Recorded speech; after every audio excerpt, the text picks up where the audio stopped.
ये आकाशवाणी रायपुर है। छत्तीसगढ़ी समाचार बुलेटिन के संग अनुरिमा शर्मा की जय जोहार। अब सुनो आज के प्रमुख समाचार।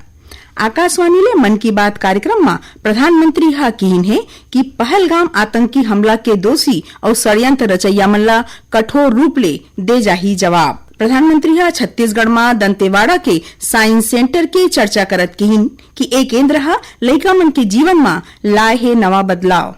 और लोक शिक्षण संचालनालय डीपीआई हा छत्तीसगढ़ राज्य ओपन स्कूल परीक्षा में 10वीं कक्षा के पेपर लीक मामला में गरियाबंद जिला के फिंगेश्वर विकासखंड में केंद्राध्यक्ष, सहायक केंद्राध्यक्ष और ऑब्जर्वर ला करी सस्पेंड। अब समाचार विस्तार ले। प्रधानमंत्री नरेंद्र मोदी हा कहिन है कि पहलगाम आतंकी हमला के दोषी और षड्यंत्र रचैया मन ला कठोर रूप ले जवाब दे जाही।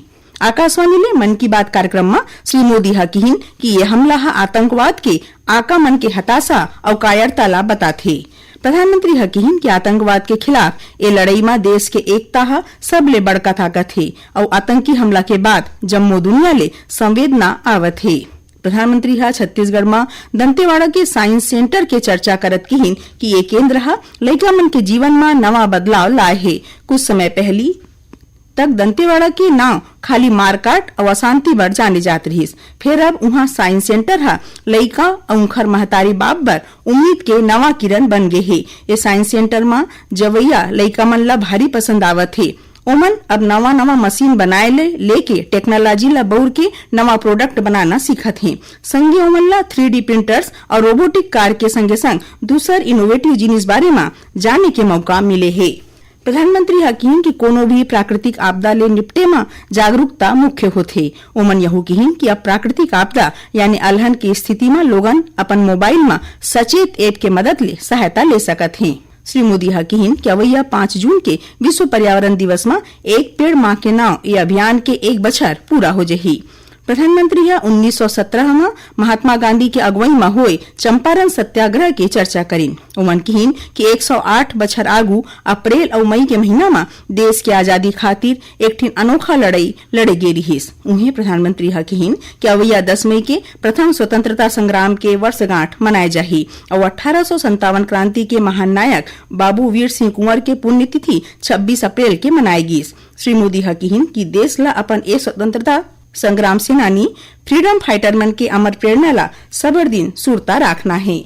मुख्यमंत्री विष्णुदेव साय आज अपन निवास कार्यालय में जनप्रतिनिधि, अधिकारी और कर्मचारी मन संग प्रधानमंत्री के मासिक रेडियो कार्यक्रम मन की बात ला सुनिन। ये मौका में मुख्यमंत्री हा कहिन कि प्रधानमंत्री हा ए बखत मन की बात कार्यक्रम में छत्तीसगढ़ के दंतेवाड़ा जिला में स्थापित विज्ञान केंद्र के विशेष रूप ले बड़ई मारिन है। ओमन एला प्रदेश भर गर्व के विषय बतावत प्रधानमंत्री के प्रति हार्दिक आभार व्यक्त करीन।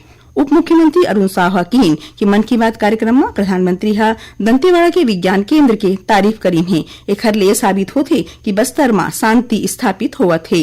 उन्हें दंतेवाड़ा जिला पंचायत के सीईओ जयंत नाहटा हा आकाशवाणी समाचार ले गोट बात करत बताइन कि दुरिहा इलाका में ए साइंस सेंटर ए पाए के बनाए गे है कि यहाँ पढ़िया लइका मन ला विज्ञान के जानकारी मिल सके। एती मन की बात कार्यक्रम ला भाजपा प्रदेश अध्यक्ष किरण सिंह देव हा रायपुर ग्रामीण विधानसभा में क्षेत्रीय संगठन महामंत्री अजय जामवाल हा फाफाड़ी मंडल में और प्रदेश संगठन महामंत्री पवन कुमार साय हा गुढ़ियारी मंडल में सुनिन।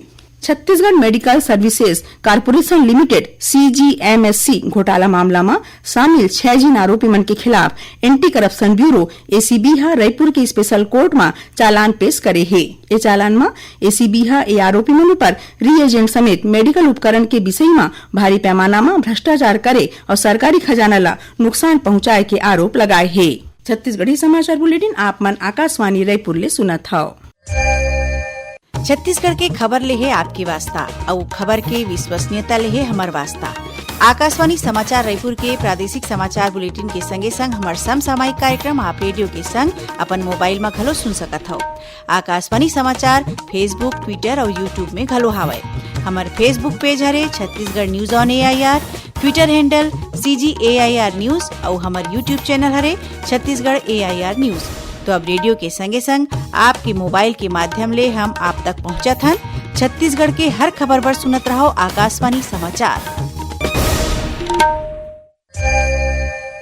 मुख्यमंत्री विष्णुदेव साय कहन है कि छत्तीसगढ़ के यूनिवर्सिटी और कॉलेज मन के क्वालिटी के आधार में देश के पहलैया 100 ठीन सुघ्घर शैक्षणिक संस्थान मन के रैंकिंग में लाए बर विशेष प्रयास करे जाए। ओमन यहू कहन कि ऐसा कहूं होई तो आने राज्य के पढ़िया लइका मन घलो पढ़ाई बर छत्तीसगढ़ ला प्राथमिकता देही। मुख्यमंत्री अपन निवास कार्यालय में उच्च शिक्षा विभाग के कामकाज के समीक्षा बेरा ए बात कही। बैठका में मुख्यमंत्री निर्देश दे हैं कि कोरबा, दंतेवाड़ा और रायगढ़ असन जिला मन में जिहां भरपूर जिला खनिज निधि DMF के राशि हवय उहां कोनो कॉलेज मन ला चिन्हारी करके विषय विशेषज्ञ के नेशनल लेवल वाले मॉडल कॉलेज के रूप में विकसित करे जाए। ओमन कहिन कि ऐसा कॉलेज में न केवल प्रदेश के भलुक देश विदेश के पढ़ैया लइका मन बर घलो पढ़ाई लिखाई के केंद्र बन सकत है। श्री साय नवीन शिक्षा नीति के मुताबिक प्रोफेसर ऑफ प्रैक्टिस के नीति ला अपनायु पर जोर दिन। ओमन कहिन कि कई ठन क्षेत्र के नामी विषय विशेषज्ञ मन ला पढ़ाए ले जोड़े से पढ़ैया लइका मन ला व्यावहारिक ज्ञान और समसामयिक जानकारी के सोचे फायदा मिलही। ओमन इंदिरा कला संगीत विश्वविद्यालय खैरागढ़ ला और ज्यादा सुघ्घर बनाए बर विशेष रणनीति और प्रयास करे खातिर निर्देश घलो दिन। ए मौका में उच्च शिक्षा विभाग के सचिव डॉक्टर भारती दासन विभागीय गतिविधि मन के विस्तार ले जानकारी दिन। गरियाबंद जिला के फिंगेश्वर विकासखंड में छत्तीसगढ़ राज्य ओपन स्कूल परीक्षा में 10वीं कक्षा के पेपर लीक हुए मामला के जांच रिपोर्ट आए बाद लोक शिक्षण संचालनालय DPI केंद्र अध्यक्ष नारायण सिंह चंद्राकर, सहायक केंद्र अध्यक्ष तुलसीराम यादव और ऑब्जर्वर नीतू साहला सस्पेंड कर दे है। यहां बता दें कि बीते 4 अप्रैल के लोहरसी परीक्षा केंद्र में 12वीं कक्षा के होम साइंस विषय के परीक्षा में 10वीं कक्षा के प्रश्न पत्र बांट दे गए रहिस, जेकर बाद पेपर ला कैंसिल कर दे गए रहिस। जम्मू कश्मीर के पहलगाम आतंकी हमला के बाद गृह मंत्रालय और पुलिस मुख्यालय ने मिले निर्देश बाद दुर्ग जिला में आज बिहनिया ले 3 एडिशनल SP के टीम डहार ले 3 ठीन आने जगह मन में पाकिस्तानी और बांग्लादेशी मन के खोज में ऑपरेशन चलाएगीस। करीबन 43 झीन संदिग्ध मन के चिन्हारी करेगीस। एखर मन के फिंगरप्रिंट लेके आधार कार्ड जांचेगीस। ए दौरान 3 ठीन इलाका मन में दुर्ग पुलिस के 3 एडिशनल SP में सुखनंदन राठौर, अभिषेक झा और पद्मश्री तंवर के संग टीम मन करीबन 400 मकान में रहवैया 1000 मनखे मन के जांच करीन। जसपुर पुलिस ऑपरेशन आघात के तहत एक झीन अंतर्राज्यीय गांजा तस्कर ले करीबन 80 लाख रुपया कीमत वाले 1 कुंटल 83 किलोग्राम अवैध गांजा बरामद करे है।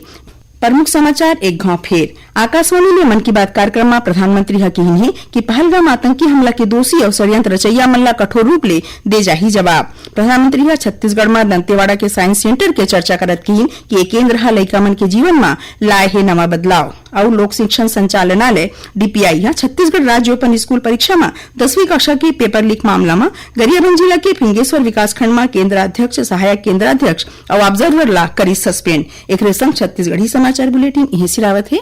जय जोहार।